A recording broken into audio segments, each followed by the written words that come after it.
Dhaka medical college হাসপাতালের চিকিৎসকদের উপর হামলার ঘটনায় সকল কর্মসূচি প্রত্যাহার করেছেন চিকিৎসকরা।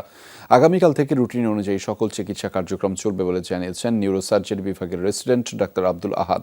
সন্ধ্যায় হাসপাতালে এক সংবাদ সম্মেলনে সাংবাদিকদের কথা জানিয়েছেন তিনি। চিকিৎসক ও শিক্ষার্থীদের পক্ষ থেকে 4 সদস্যের একটি প্রতিনিধি দল সিনিয়র স্বাস্থ্য সচিবের সাথে বৈঠক করে 4টি দাবির বিষয়ে বিস্তারিত আলোচনা করেন।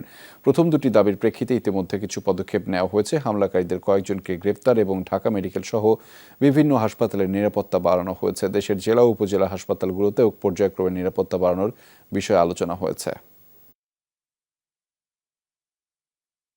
আমরা তো কাজে ফিরে আছি। আমরা আজকে সকাল থেকে কাজে আছি।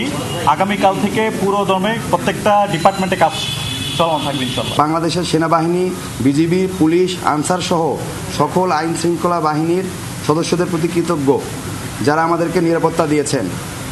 আমরা আশা করি ভবিষ্যতেও আমাদের ডাক্তারদের যৌক্তিক যে কোনো আন্দোলনে আপনাদেরকে পাশে পাবো।